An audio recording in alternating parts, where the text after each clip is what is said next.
Hello बच्चों, अस्सलाम वालेकुम। क्या हालचाल? बढ़िया एकदम। आप सभी बच्चों को हमारे और आपके इस प्यारे से चैनल पाकिस्तान डायनेमिक वाले में खुश आमदीद कहते हैं फिर से।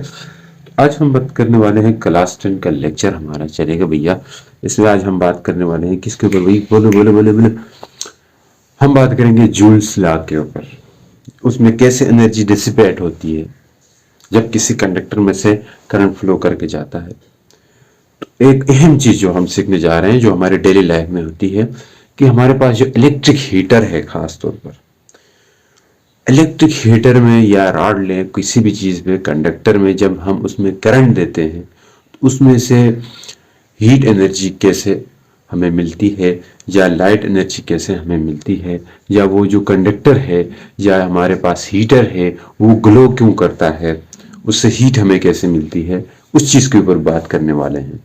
जो हमारे डेली लाइफ में होते हैं ना, हीटर्स वगैरह होते हैं, इलेक्ट्रिक हीटर होते हैं, उनसे हमें देखो तो हीट एनर्जी मिलती है।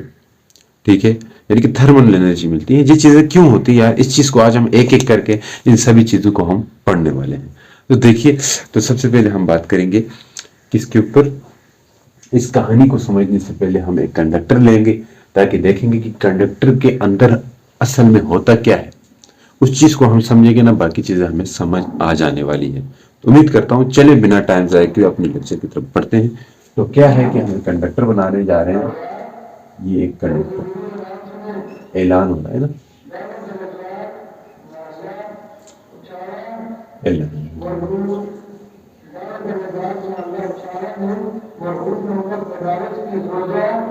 खुशी मोहम्मद टेलर मास्टर कैसर और कैसर ड्राइवर की वालदा साहबा आग में गुजर से वफात पा गई हैं, जिनकी मुबारक आज दिन 12 बजे रमजान मस्जिद ओगले में अदा की जाएगी। अल्लाह दोबारा सुने।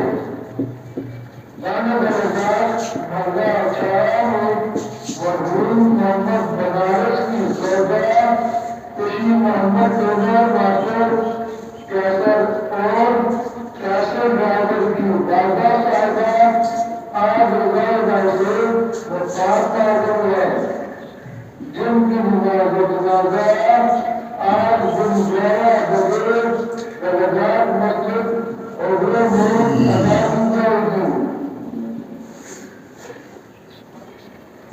देखिए, इन्ना लिल्लाह व इन्ना इलैहि राजिऊन। तो हमने भी जाना है, हमने भी मरना है बच्चों। है ऐसा है कि ठीक है, अभी किसी का ऐलान हो रहा था, तो चले हम अभी अपने लेक्चर की तरफ बढ़ते हैं। तो हमने एक कंडक्टर बना रखा है।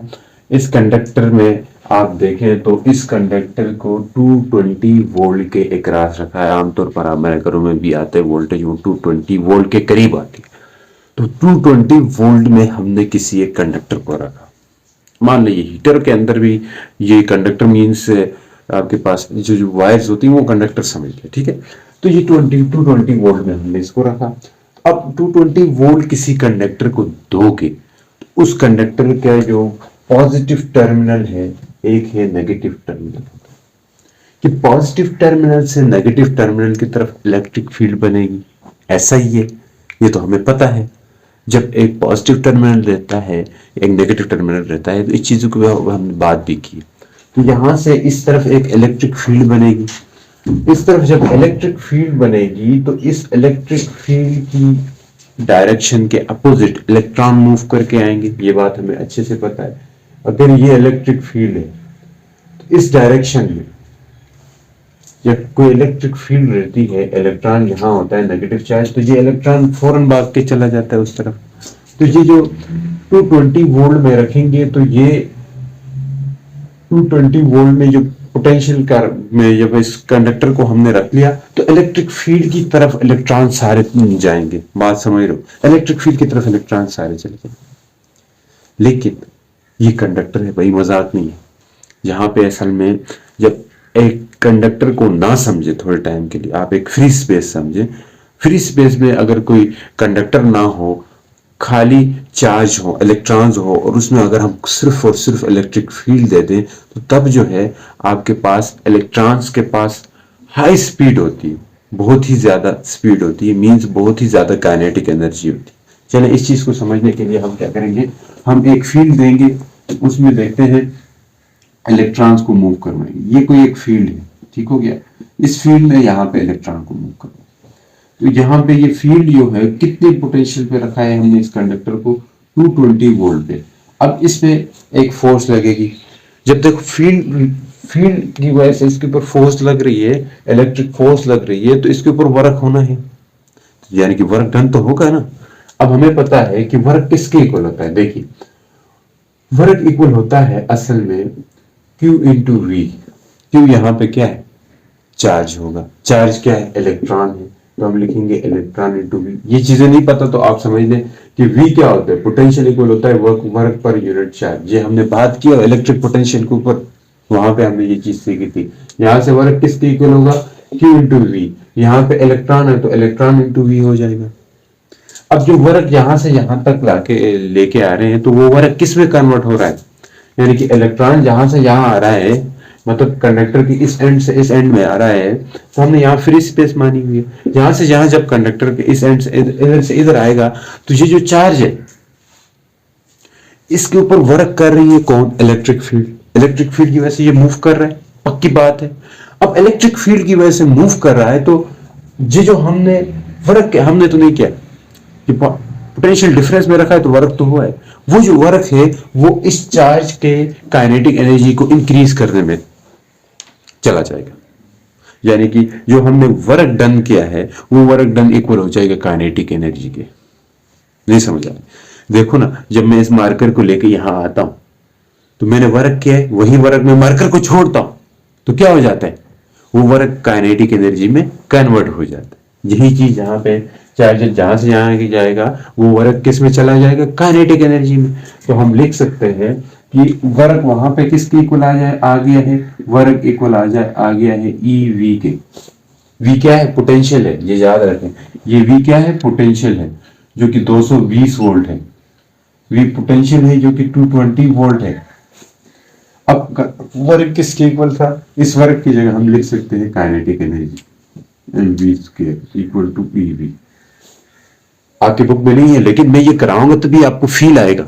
बुक में जो चीज है वो कुछ और है, ये चीज दे नहीं रखी, इससे अच्छा फील आने वाला है। तो यहां से क्या होगा, 2 उधर चला जाएगा। v को अलग करें तो v स्क्वायर इक्वल हो जाएगा 2ev डिवाइडेड बाई m हो जाएगा। m is the mass of electron.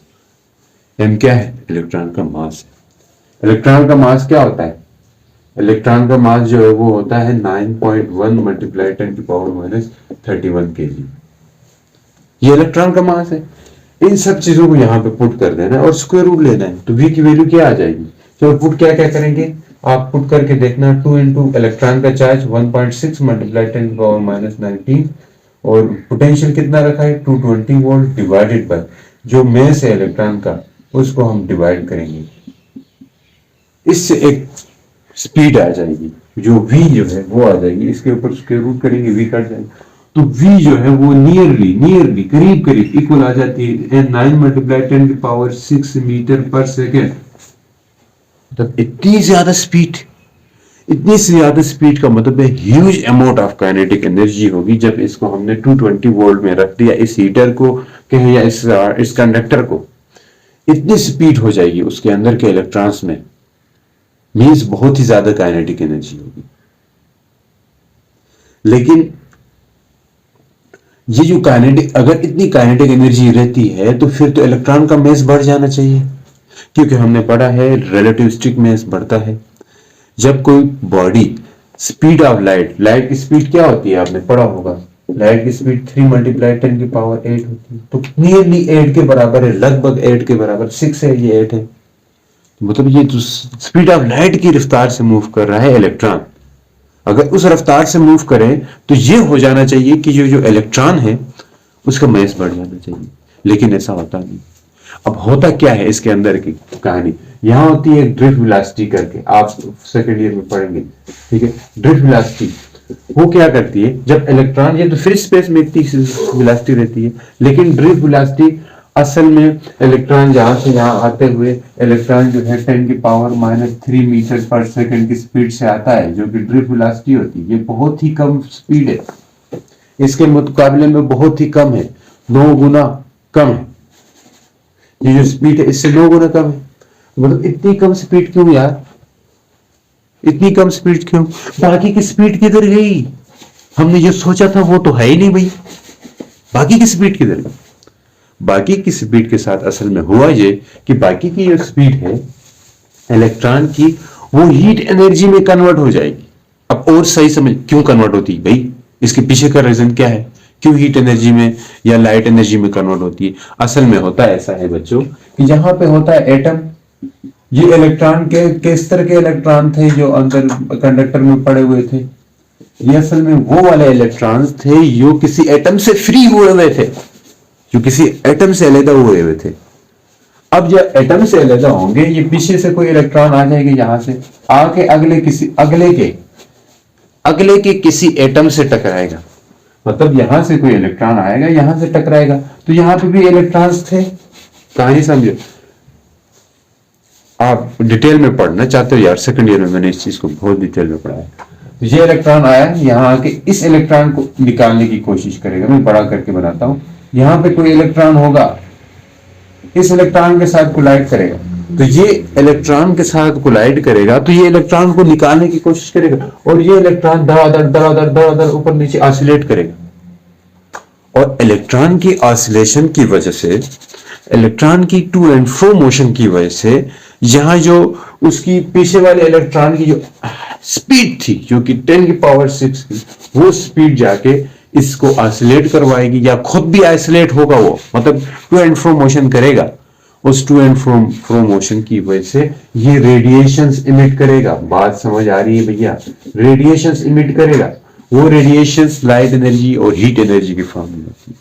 यानी कि जो स्पीड हमने दी थी वो एकदम, देखो ना, बाइक की अगर ज्यादा स्पीड जाती है वो जाके टकराता है किसी से, टकरा के साउंड एनर्जी और इसको रोड में घसीटने, इस चीज में वो क्या हो जाती है, डेसिपेट हो जाती है। डेसिपेट बोले मतलब जाया हो जाती है या खर्च हो जाती है। तो इसी तरह यहाँ पे इसकी स्पीड तो बहुत ही ज्यादा थी, इसमें कोई शक नहीं, लेकिन ये आके अगलू को ऑसिलेट कराएगी या खुद ऑसिलेट होगा, और खुद ऑसिलेट होने की वजह से रेडिएशन की फॉर्म में, हीट एनर्जी, लाइट एनर्जी की फॉर्म में क्या हो जाएगा, रिलीज हो जाएगी, मतलब एनर्जी।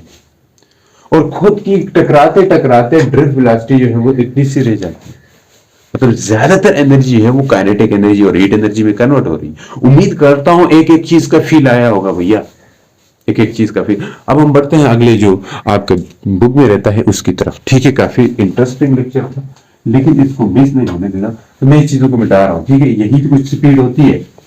असल में अब की कहानी शुरू हुई है बुक वाली, बुकिश कहानी करते हो, बुक वाली कहानी करे ना, ये क्या कहानी है आप खोल के बैठते।